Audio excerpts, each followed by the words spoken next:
जय श्री राधे कृष्ण मित्रों, जीवन एक बहती हुई नदी की तरह है जो कभी किसी के लिए रुकती नहीं। समय भी उस नदी की तरह है जो ना तो किसी के कहने पर धीमा होता है और ना किसी के आदेश पर तेज। समय कभी किसी का गुलाम नहीं होता, वह अपना रास्ता खुद तय करता है। आज मैं आपको एक कहानी सुनाने जा रही हूँ जो एक छोटे से गांव में किसान गोविंद की है, जिसमें श्री कृष्ण के उपदेश और समय के गहरे रहस्य छिपे हैं।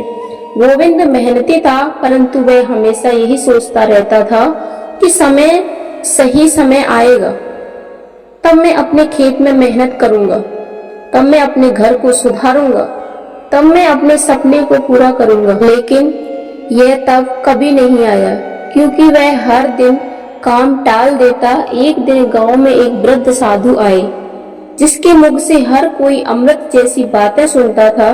गोविंद ने भी सोचा, चलो आज इनसे कुछ सीख लेते हैं। साधु ने पूछा, बेटा तुम्हारे खेत की हालत कैसी है? गोविंद ने कहा, अभी तो बारिश नहीं हुई, सही समय आएगा तो बीज बो दूंगा। साधु मुस्कुराए और बोले, श्री कृष्ण कहते हैं, जो व्यक्ति सही समय का इंतजार करता है उसके हाथ से समय फिसल जाता है, और जो व्यक्ति समय का सही उपयोग करता है उसका समय उसका मित्र बन जाता है। लेकिन गोविंद ने इस बात को गंभीरता से नहीं लिया। दिन बीतते गए, मौसम बदल गया, लेकिन गोविंद ने बीज नहीं बोए। गांव के बाकी किसान खेतों में दिन रात मेहनत करते रहे और उनकी फसल लहलहा रही। गोविंद के खेत में सिर्फ खरपतवार उग गई। एक दिन वह उदास होकर अपने सूखे खेत के पास बैठा। तभी वही साधु फिर आए और बोले, बेटा देखो, समय कभी किसी का गुलाम नहीं होता। तुमने उसका इंतजार किया, लेकिन उसने तुम्हारा इंतजार नहीं किया।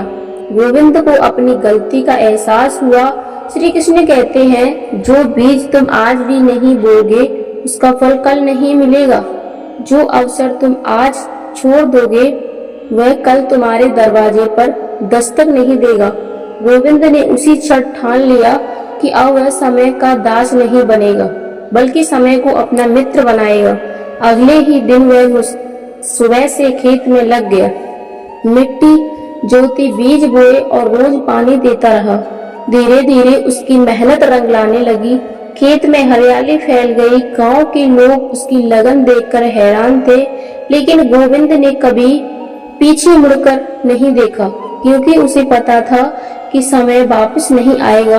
श्री कृष्ण कहते हैं, जो बीत गया वह सपना है, जो आने वाला है वह कल्पना है, जो वर्तमान है वही तुम्हारा जीवन है, उसे व्यर्थ मत जाने दो। गोविंद ने अब अपने जीवन का नियम बना लिया था कि वह हर काम समय पर करेगा, चाहे परिस्थिति कैसी भी हो।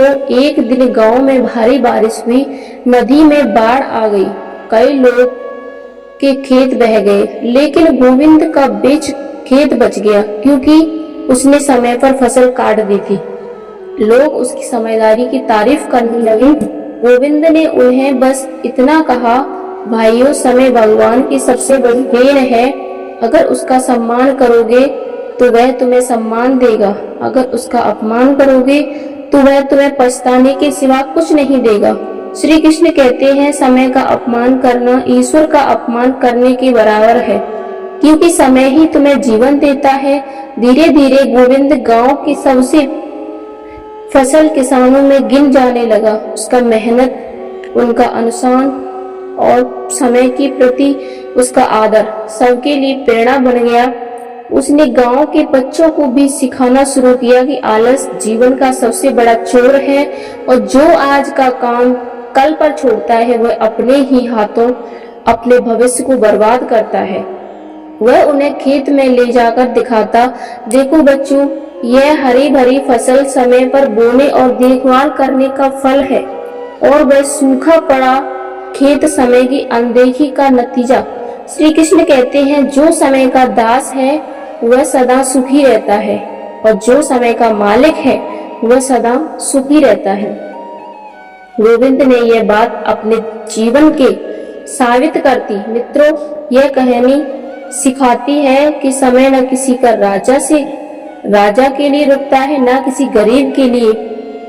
वह बहते जल की तरह है, अगर उसे थामने की कोशिश करोगे तो वह हाथ से फिसल जाएगा। इसलिए वर्तमान में जीना, मेहनत करना और हर क्षण का सही उपयोग करना ही जीवन की सच्ची सफलता है। श्री कृष्ण कहते हैं, समय को साध लो, वही तुम्हें साध लेगा, वरना तुम पछताते रह जाओगे।